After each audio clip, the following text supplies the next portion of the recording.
Hello there, friends. Well, once again, join me as we look through the old original Dungeons and Dragons Monsters and Treasure.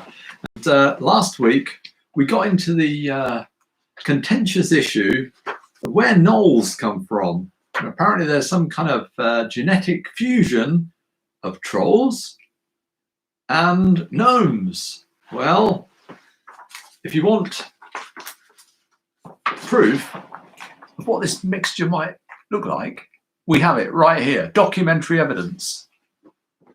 There it is. A gnoll. Now you know. So in these videos, I'm just casually reading through the white box Dungeons and Dragons that came in a little, as it says, white box with 3 little brown books, as they were called. And this was published in 1974, long, long ago in the distant mists of time. And I'm taking a kind of a light-hearted view on some of the elements because I think they deserve it. But also, I think it's a very interesting thing to look at because it is the first, recognizable role-playing game in the history of the hobby. So without further ado, let's dig in and take a look at not dungeons but dragons. So in this book we have various entries on a variety of different monsters, and then we come to dragons and we get like several pages on them, which I suppose you can't argue with that. It's called Dungeons and Dragons, right? So let's have a delve into what makes a dragon. Page 11, dragons. There are 6 varieties of dragons, each with separate characteristics in particular and other things in common. The varieties will be dealt with first. Then we get a little chart. Dragon types. White dragons, breath weapon cold. Black dragons, breath weapon acid. Green dragons, breath weapon chlorine gas. Blue dragons, lightning. Red dragons, fire. Golden dragons, fire or gas. So for the most part, color coded. Handy. And then we get the description of their breath weapon in terms of how long and wide it is, the number of hit dice they have, and a percentage chance that they might talk or be sleeping. So starting off low down, we get white dragons, 25% chance they can talk. Also a high chance they'll be sleeping, 60%. Then you go down the chart and the talking chance increases, but the sleeping chance decreases. So once we get down to, let's take the green dragon, old favorite, 55% talking, 40% sleeping, kind of 50-50, all the way down to the golden dragon, 100% chance talking. They all talk. 10% sleeping. The more you talk, the less you sleep. There's the lesson there. Okay, now, breath weapons. The dragon is able to use its breath, but 3 times per day. So sometimes it will bite instead. To determine this, simply roll 2 6-sided dice. A score of 6 or less indicates the dragon will bite, but a 7 or better indicates it will breathe. Cone-shaped breath weapons originate from the mouth of the dragon at 1/2 inch diameter. Remember, this whole range and distance thing is done in inches on the physical tabletop. So not inches in actual game world dimension, if you like. Line-shaped breath weapons, obviously our lightning is a line rather than a cone, will travel in a straight line beginning at the height of the dragon's head at the time it releases. Oh, interesting. So, it could angle it up or down. If it's a big old dragon, it could go over your heads maybe and hit something in the distance. Cloud-shaped breath weapons extend from ground level to a height of 3 inches. Now, we might come to this, but it just occurs to me that last week we looked at the lightning spell, and that has the cool thing that if you cast the lightning spell and it hits a wall or something before its full range, it bounces back. So I'm wondering, would the same happen for a dragon? Would it get rebound if it hits something within 10 inches? 10 inches on the map, that's quite a long way. Actually, that'd be pretty cool, like ricocheting lightning around the room. I want to see that. Then we go on to hit dice. The number of hit dice is an indication of the size of the creature. All right.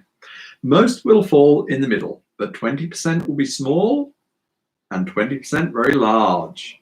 The value of the hit dice, as well as the value of the breath weapon, will be subject to the maturity of the dragon. Then we get another little table. We love the tables. We get a die roll, 1 to 6, and a description and age. Description is basically a word describing how old it is, right? So from very young to sub-adult, adult, old, very old. Very young is 1 to 5 years, just a little baby dragon. All the way up to very old, 100 plus. In the scale of dragons, I wouldn't think 100 plus is that old, but that's very old apparently. Value of hit dice and breath weapon just goes up by 1 per die, so per like age level. So I guess you don't actually roll the damage. So if you've got a red dragon doing 9 to 11 hit dice of damage with its breath weapon, I'm guessing you don't roll that. You just take it on the age of the dragon. So if it's really old, you get 6 per die. That's the way I'm interpreting that. Might be wrong. Special characteristics. Here we personalize your dragon. White dragons will only be found in, you got it, cold regions. Black dragons will only be found in swamps and marshes. I'm going to flip back here. That was the acid, right? If the dragon can talk, there is a 5% chance it can use magic. First level magic only. Green dragons frequent woods and forests. Kind of seeing another color coding thing here, keeping life nice and straightforward. If the green dragon can talk, there is a 10% chance that it can use magic, first and second level spells. Blue dragons are at home in the deserts and arid lands. There is a 15% chance that talking blue dragons can use magic spells of first and second level. Red dragons. Red dragons inhabit mountainous and hilly regions. If a dragon can talk, there is a 15% chance that it can use magic first through third level. And then we come to a whole paragraph about the golden dragon. They're like the king of dragons here. Golden dragons are able to abide anywhere, as they are actually a class unto themselves. These monsters are by far the most intelligent of all their kind, and they are able to use magic. They can employ spells of up to 6th level, gaining 1 level for each of their stages of maturity, having 1 spell for each hit die they have. Golden dragons are the only dragons which are lawful in nature, although this exception is not noted in the alignment table. They will often appear as human or in some other guise. They will not usually serve any character. So these are pretty cool dudes. So you might meet some guy in the dungeon. He can cast spells, but actually they're a dragon in disguise. Who'd have thought it? Attacking dragons. Sleeping dragons may be attacked with a free melee round by the attacker and +2 on hit dice for chances of hitting. Ooh. Certain weapons will be more or less effective than others against the various types of dragons. This is indicated on the following chart. the number indicating the addition or subtraction for the probability of hitting, as well as the amount of damage done. And then we get, yes, you got it, another chart. So going through the white, black, green, blue, red, golden dragons, and then various ones get a +1 or a -1, depending whether it's attacked by water, fire, lightning, air, or earth, including elementals, Ifrits, jinns, genies, and earth elementals. Okay, so yeah, different ones have like different strengths and weaknesses. Most get like 1 or 2 or 3 like +1s, -1s, depending on which attack. I wonder if certain characters know about those attributes of dragons. You know, maybe a wizard would know these things. They might find it in a book or a scroll, or be told it, maybe in a clue in the dungeon. I don't know. Then we come to an interesting part about dragons, unique to dragons: subduing dragons. Any attack may be to subdue rather than to kill, but this intent must be announced before melee begins. When intent to subdue is announced, hits scored upon the dragon are counted as subduing rather than killing points. Each round of the melee, the number of points scored in hits is ratioed over the total number the dragon has, its hit point total. The hits obtained being stated as a percentile of the total possible, i.e. 12%, 67%, etc. The percentile dice are then rolled to determine if the dragon has been subdued.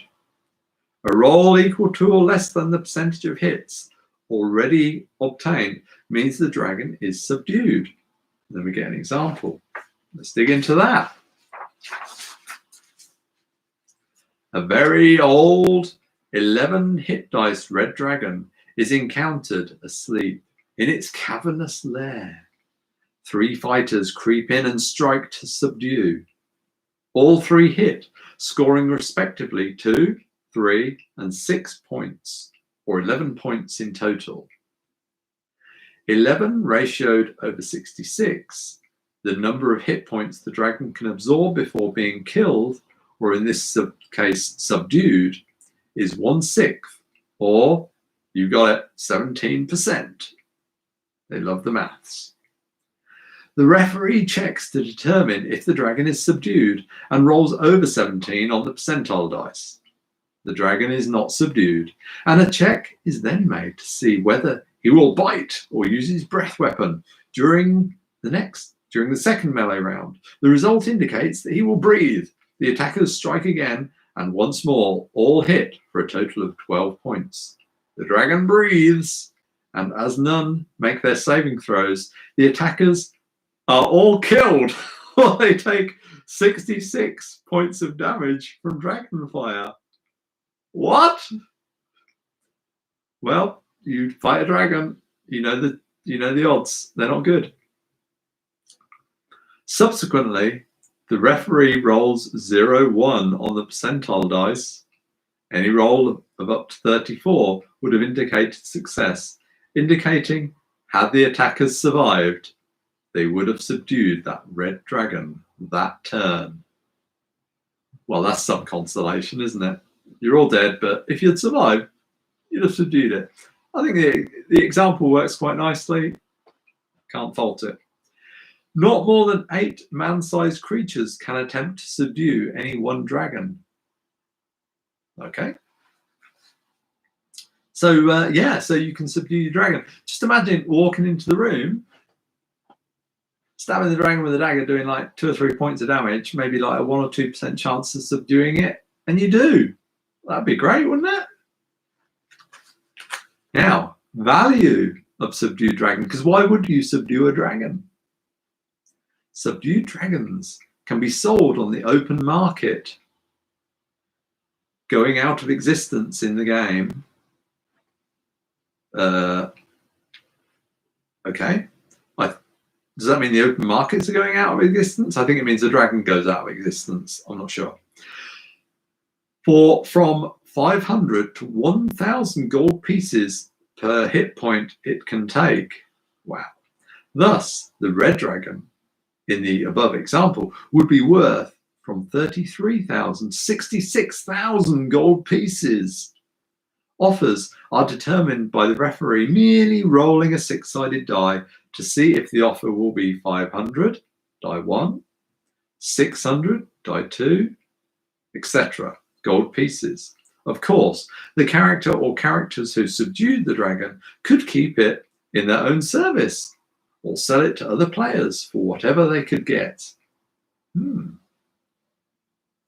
Length of subdual. A subdued dragon will remain in that state until such time as opportunity presents itself to escape or kill its master. But as long as the master is in a commanding position, it will not attempt an either course.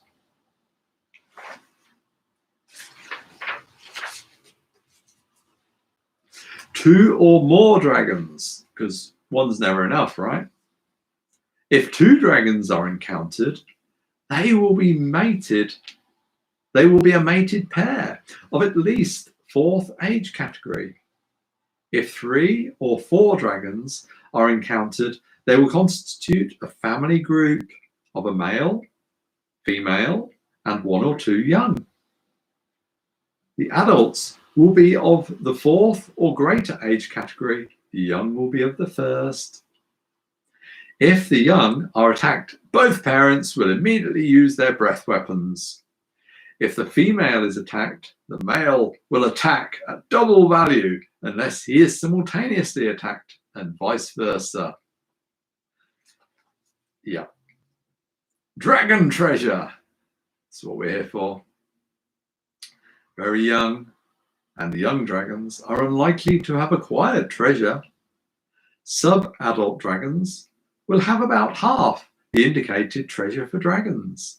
Very old dragons can have as much as twice the indicated amount. All right. And then I can't resist showing you this, a sweet little picture of your typical adventuring group. Yeah, curious little illustration actually, because we seem to have, up front, we seem to have a fighter, right? Or fighting man, as they're called in this edition. Behind him, we have a wizard. At the back, pretty clearly, I think, our cleric. They've got a cross around the neck. What's that guy behind the wizard? That one there. What's he up to? Is he a thief? He looks like a thief. He looks like he's pickpocketing. No rules for thieves in here. Where's he come from? And that's the end of dragons, or the dragon section. So let's pick out 1 or 2 more monsters to look at today. I'm wondering if I picked a bad day, actually, because it is the start of virtual Grogmeet today. So we may be a few loyal listeners down here. Over the page, we come to purple worms. These huge and hungry monsters lurk nearly everywhere, just beneath the surface of the land. Well, that's reassuring. Some reach a length of 50 feet and a girth of nearly 10 feet diameter. That means they're quite short and fat. There is a poisonous sting at its tail, but its mouth is the most fearsome weapon, for it is so large as to be able to swallow up an ogre-sized opponent in one gulp. Any hit which scores over 20% of the minimum total required to hit, or 100% in any case, indicates the purple worm has swallowed its victim. Wow, wait a minute. Any hit which scores over 20% of the minimum total required to hit. So they don't mean like 20% of the D20, the 20-sided dice, which would be 20% of it, which would be 4, right? So if you needed an 8, anything No, you're rolling below, aren't you? So within a 4 margin of error would be a success that would be eaten. They mean 20% of the number. Okay. Oh, that kind of gets tricky on a D20, doesn't it? In 12 turns, it will be totally digested and irrecoverable. In 6 turns, the swallowed creature will be dead. Purple worms never check morale and will always attack. What other stars do we get? I was looking for ones that like really jump out at me. We can't resist gnomes, can we? Gnomes, slightly smaller than dwarves and with longer beards. These creatures usually inhabit the hills and lowland burrows as opposed to the mountainous homes where the dwarves live. They are more reclusive than their cousins, but in all other respects resemble dwarves. There you go. Dwarves, gnomes, not so easy to tell apart. And next, apparently dwarves come after gnomes. This, I'd forgotten this isn't alphabetical, just to make life, extra difficult. Dwarves, because of their relatively small size, clumsy monsters like ogres, giants, and the like will have a difficult time hitting. So only score 1/2 of the usual hit points when a hit is scored on a dwarf. Any body of dwarves will have 1 above average fighter for every 40 in the group, and to determine the levels, simply roll a 6-sided die, the number of pips equaling the level of the fighting level of the dwarf. In their lair, the score will be adjusted so that a 1 or 2 equals 3rd level, a 3 or 4 equals 4th, and a 5 or 6 equals 5th and 6th levels, respectively. For every level of fighting ability, there will be a 10% chance that the dwarf will have a magic shield, magic armor, or a magic sword. Die 1 to 4, or a hammer, magic hammer, die 5 to 6. Unintelligent beasts may sometimes be used by dwarves to form a part of their defenses, such as domesticated bears, wolves, or whatever, at the referee's option even. They are otherwise as outlined in chainmail. What do we have next? Elves, treants. These tree-like creatures are encountered only in forests and woodlands. They have the ability to command plants like themselves, so if they are within 6 inches of a tree, they may cause it to move 3 inches per turn, thus commanding up to 2 trees in this manner.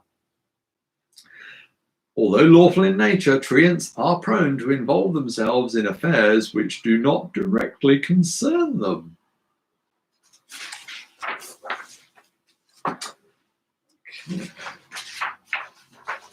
Oh, we get quite a bit about elementals. There are 4 types of elementals: air, earth, fire, and water. Each will be dealt with separately. There are variations of strength, in brackets hit die, within all 4 types. There are conjured elementals, 16 hit dice, device elementals, 12 hit dice, and staff elementals, 8 hit dice. Interesting divisions. The device elementals come from such things as medallions, stones, gems, or bracelets. Regardless of the strength of an elemental, only 1 of each type can be brought into existence during any day. Thus, if a character possessed a device to call up an air elemental, but before he could employ it, an opponent conjured an air elemental, another could not be created until the next day. Oh, I see.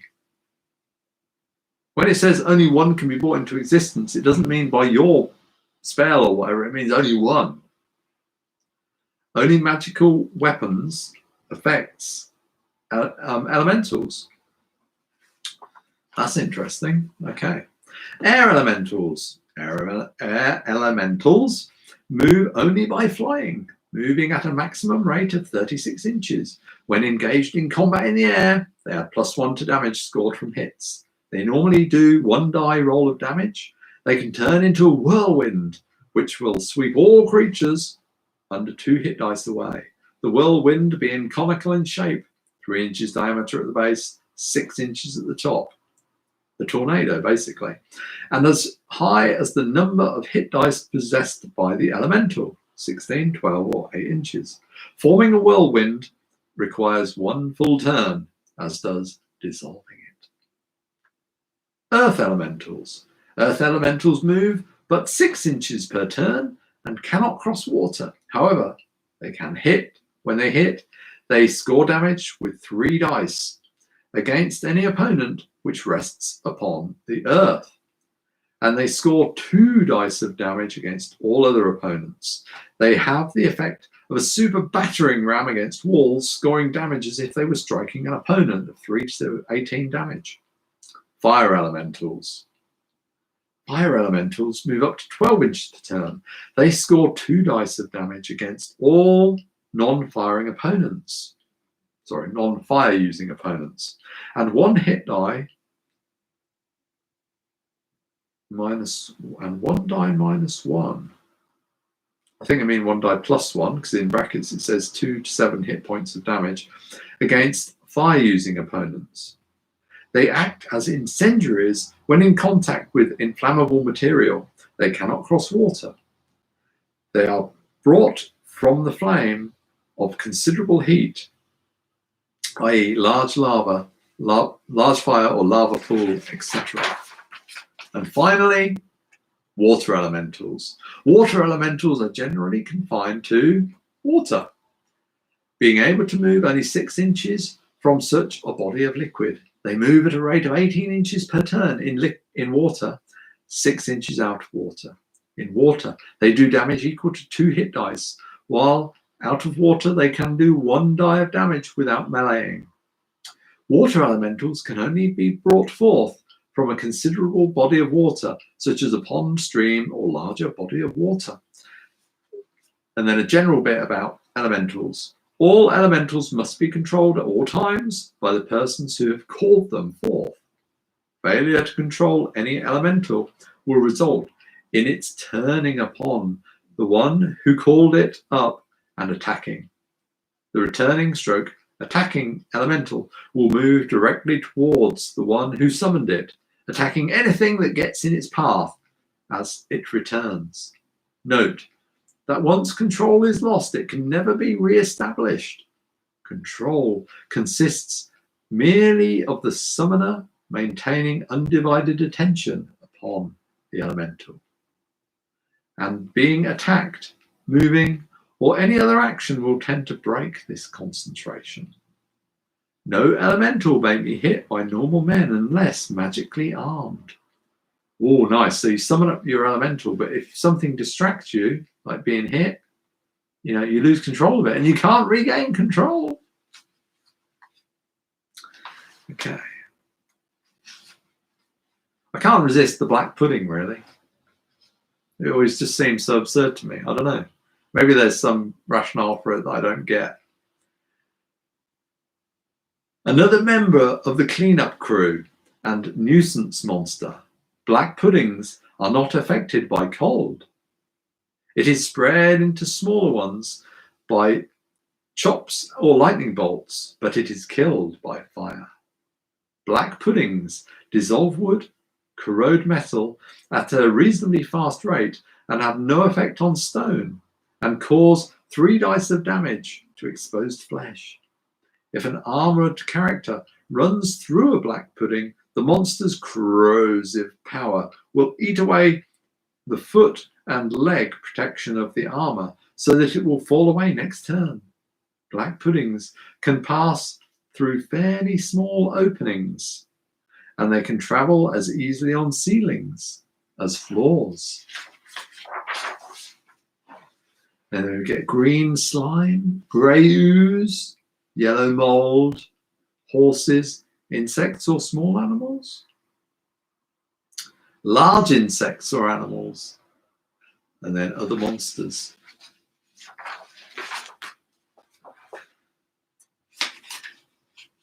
Gonna move on a page or two here. The old gelatinous cube. Underground creatures of near complete transparency, which fit exactly the typical corridor of a dungeon.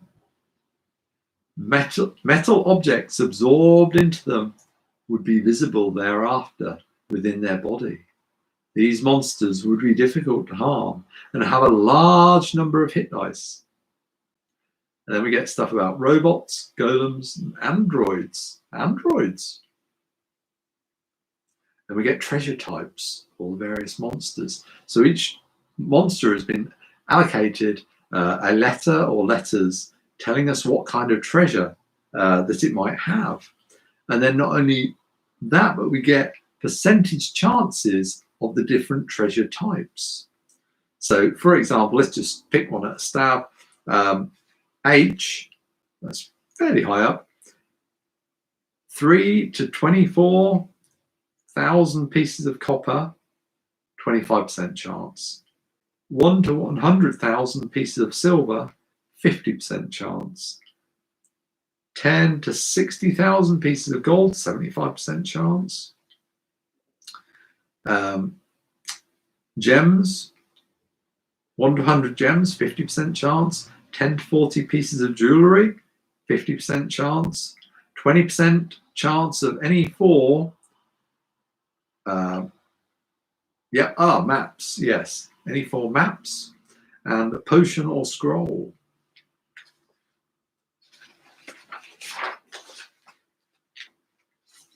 We get some additional notes.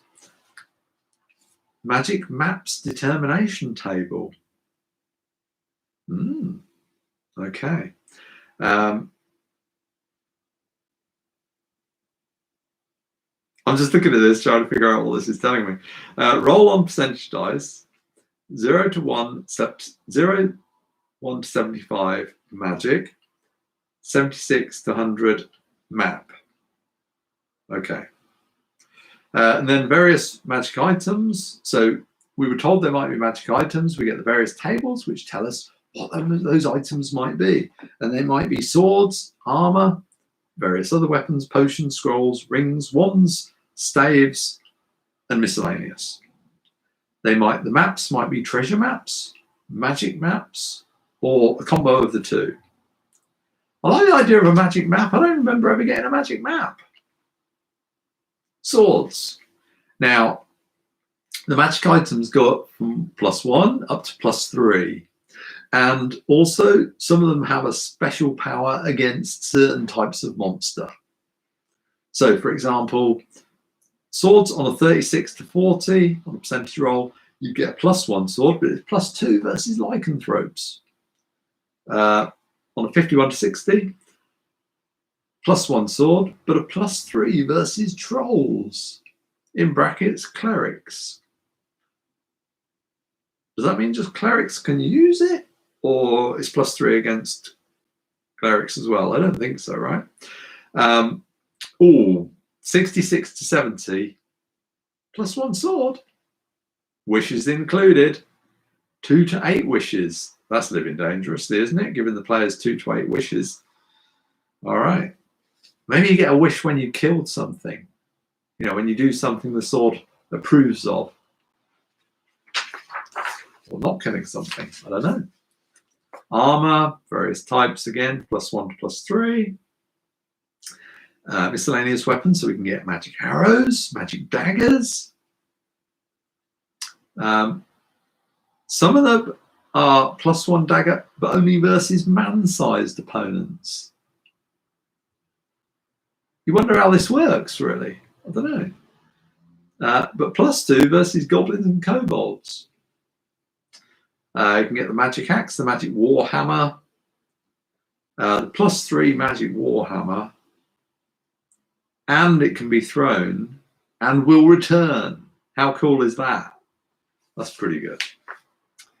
And then potions. Everybody loves a good potion. With another lovely table here. Percentage chance, growth, diminution, giant strength, invisibility, just to pick a few, flying, healing, the old healing potion, that was a good standby.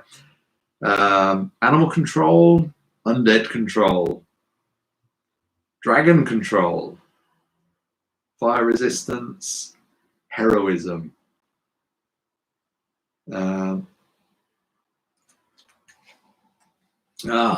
If you roll poison, there's a couple of asterisks, the referee will mislead by naming any of the other potions, but if carefully questioned, should give it a singular feature. Now, do the potions come with a label on? Old labels, they were like gum and they'd like fall off after time. Yeah.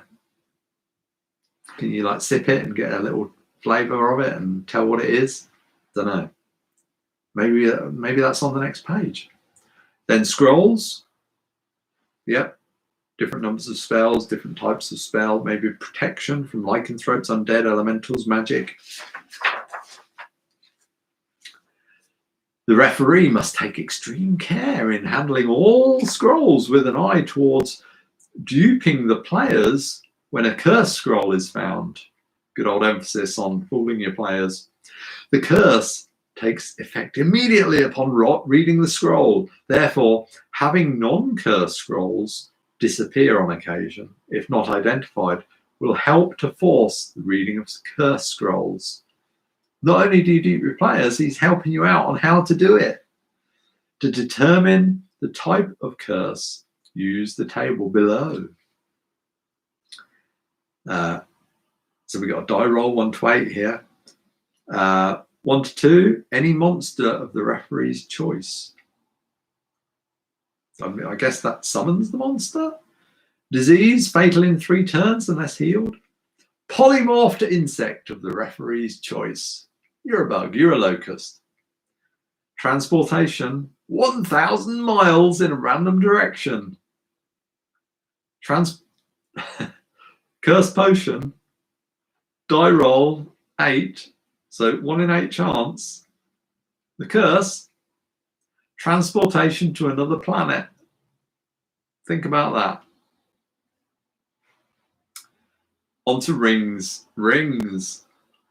Your old invisibility, can't go wrong with invisibility, can you? 3 wishes, delusion, water walking, fire resistance, and so on. Wands and staves. All wands usable by magic users only. Metal detection. It's a metal detector. Enemy detection. That's going to be useful. Magic detection, secret doors and traps detection, illusion, fear, cold, paralyzation, fireballs, lightning bolts, a bunch of other stuff. Staff of striking, staff of power, all good stuff. Some of them the clerics can use. And then miscellaneous magic, crystal balls, medallions of ESP. Well, it was the 70s, right? Medallions were a big thing back then. Or was that the 80s? I don't know. Let's see. Bag of holding. Bag of holding, that's here. Stone controlling earth elementals.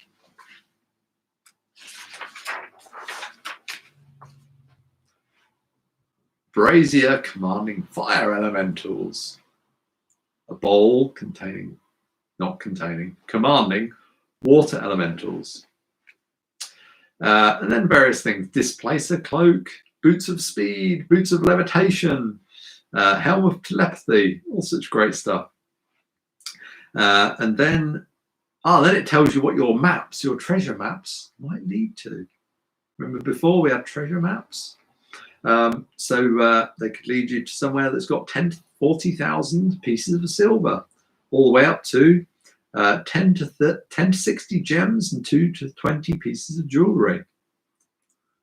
The magic map, the magic map, it's not a magic map, it's a map to magic items.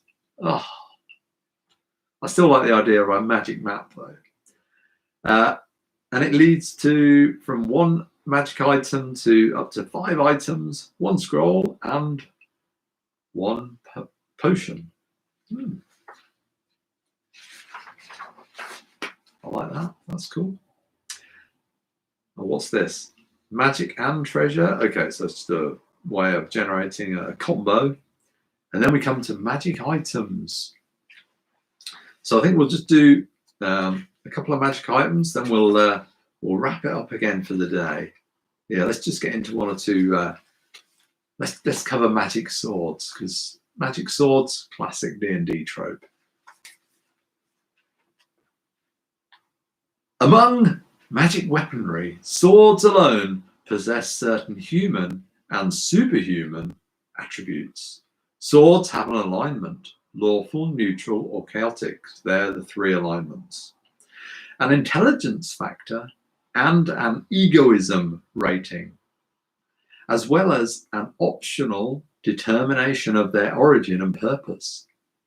These determinations are made as follows. Alignment. Roll percentage dice to determine alignment. So most of them are lawful, 1 to 65. 66 to 90, neutral. Not many chaotic, 10%. The final 10% are chaotic. Note that the above percentages are reversed for the sword, which has the ability to drain 1 life energy level, 83 on the sword table. If the sword is chaotic, it affects the creatures in parentheses: clerics, pegasi, hippogriffs, rocks, and treants, rather than those stated before, trolls and undead. So it's kind of a reversal. So that one we read about, +3 versus trolls. If it's a chaotic sword, it's +3 versus clerics. Awesome. If a character picks up a sword which is not of the same alignment as he, could have just said them, I don't know. Damage will be taken as follows. So you get, like, you pick the sword up and you go zzz. Law and chaos, 2 dice, 2 to 12 points. Law, what does this mean? Okay, so it's just, so if you're lawful and you pick up a sword which is chaotic, you take 2 dice damage. If you're neutral or lawful and you pick up, I'm not quite understanding this chart again. Okay, so basically you can take some damage if you pick up the wrong kind of sword. If a player character is directed to take up a sword, the damage will be only 1/2 the stated above, for the party is not acting as a free agent. Oh, okay. Strange. Additionally, the sword might cause the one who took it up to be freed from a spell, change alignment, or otherwise gain powers which would remove them from the service of their former master. Again, I'm kind of getting the feeling there's that strong hand of the GM coming in and saying what the effect is on the spur of the moment. In addition, if the intelligence / egoism of the sword, see below, is 6 or more points above that of the character who picks it up, the sword will control the person, even causing him to become aligned as the sword is, and he will immediately act accordingly.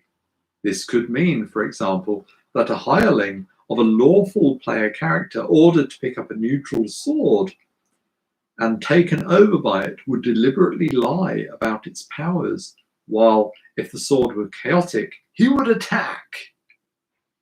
After determining alignment, the sword's intelligence is checked. Intelligence. If there are 2 factors considered under intelligence: mental power and communicative ability. These factors are both determined by a single die roll. Okay, intelligence die roll, 1 to 12. The old D12 gets some love here. Well, I'm assuming. It doesn't tell us what die to use, but 1 to 6, mental power, none endowed, no communicative ability. Although the sword cannot communicate, it will endow its user with the powers it has, but these will have to be discovered by the user. Okay. And then we go on to 7, 8, 9, 10, 11, 12. 1 primary power, 2 primary powers, and so on. At 10, 3 primary powers and the ability to use languages. And then as we go on, it can also read magic. And at 12, has 11, but also has an extraordinary ability. And communicative abilities range from none to empathy, to speech, to telepathy. Interesting, the distinction between empathy, speech, telepathy. I get the speech and the telepathy. I was wondering about how the empathy manifests.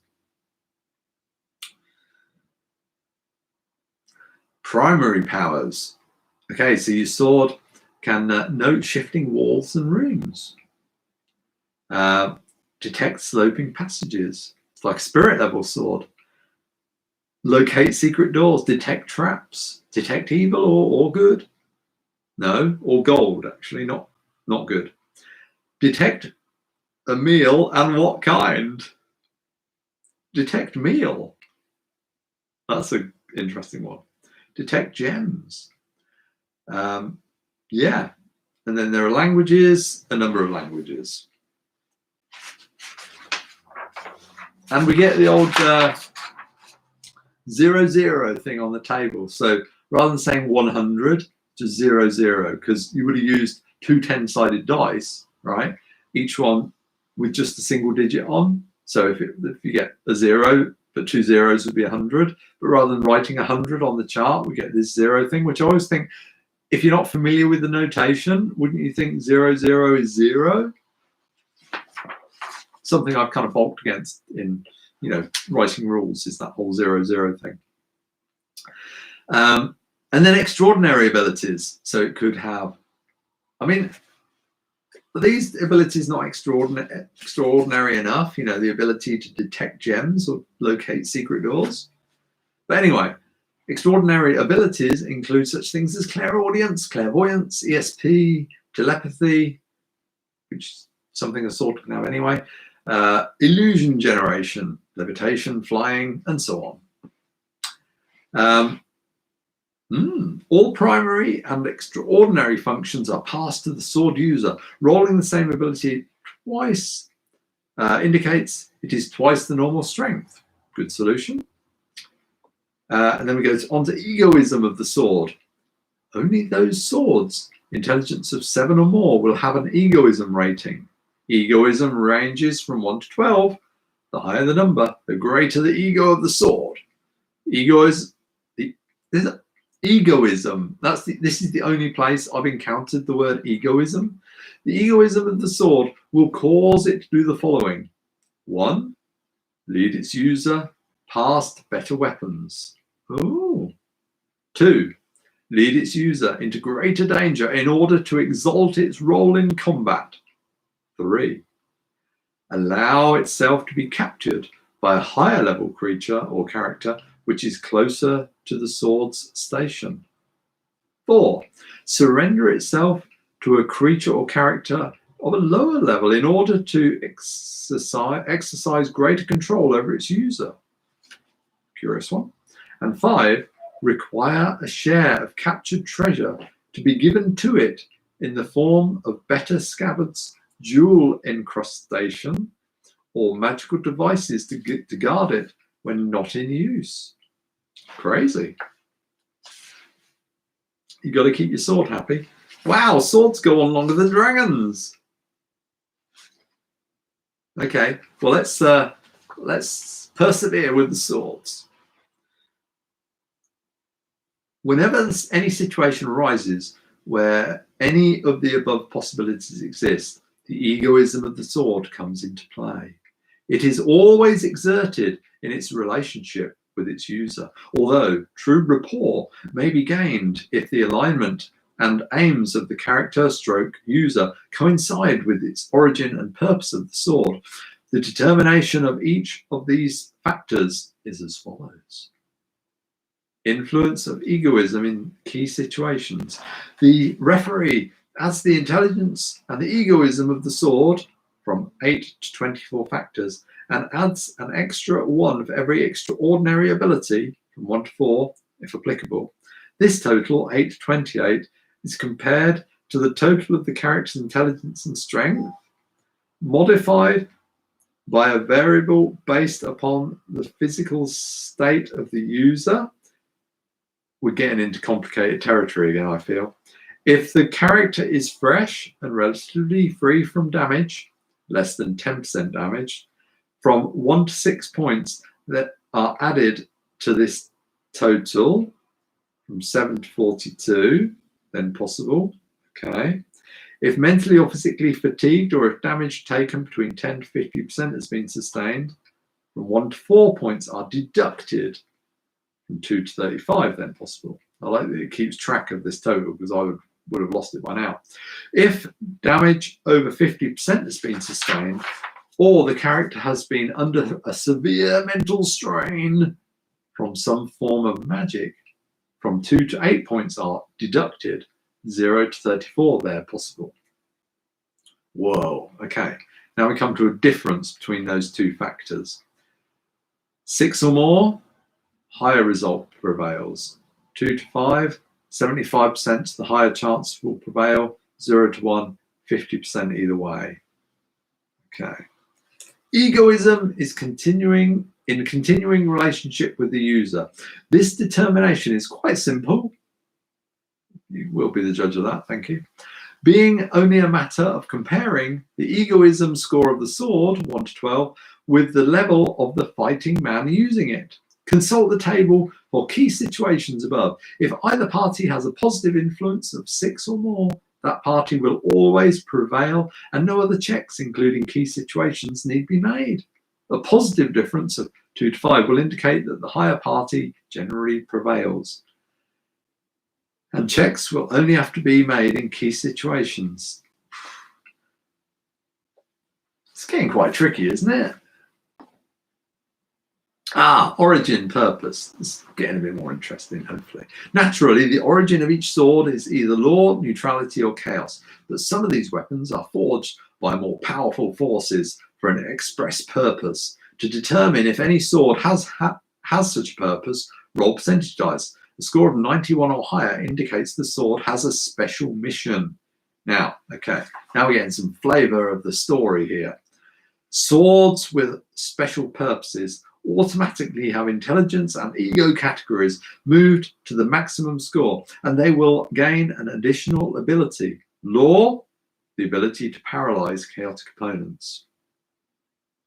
Neutrality adds +1 to saving throws. Chaos, the ability to disintegrate lawful opponents. The special ability will only apply to those whom the sword has been endowed to destroy, or those serving such a creature. Okay. Purposes. Here's your purposes. There are 6. Slay magic users. Slay clerics, slay fighting men, slay monsters, defeat law, defeat chaos. Thus, a lawfully endowed sword, for the purpose of slaying chaotic magic users, would paralyze magical types and their minions, but it would not use its paralyzation power on some wandering giant. The general purpose swords, however, would use their powers to defeat any opponent of lawful or chaotic nature. Neutral special swords will act against either law or chaos equally. Special purpose swords will always be at their task, and any attempts by their users to go counter to them will cause an immediate influence check to be made. Swords damage bonuses. The swords all receive bonuses as far as the probability of hitting an opponent is concerned, but some also gain a damage bonus when they do hit. Those swords are those marked with a +2 or +3 against specific creatures, but not those with a general bonus of +2 or +3. So the +2 or +3 is just for hitting, but the others do it specific damage as well. Whew. Okay, well, that's dragons and magic swords, two key elements of any good Dungeons and Dragons game, really. Although I do feel a lot of Dungeons and Dragons games fairly heavy on the dungeons, a bit light on the dragons. More dragons needed. But that kind of wraps it up for today, I think. Let's just take a look at what we've got coming up next time. Potions. Yeah, scrolls. Rings. Wands and staffs. Magic items, basically. A bunch of stuff about magic items. And then we come on to the third book about wilderness adventures and, creating your dungeon and all that other good stuff. So thank you very much for being with me, Will and Daily Dwarf. Yeah, good to have you here. And tune in again, hopefully, probably same time next week. Who knows? I'll put it up on Twitter and we'll take it from there. So cheerio for now. Have a great weekend. Look after yourselves. Wrong button. End stream.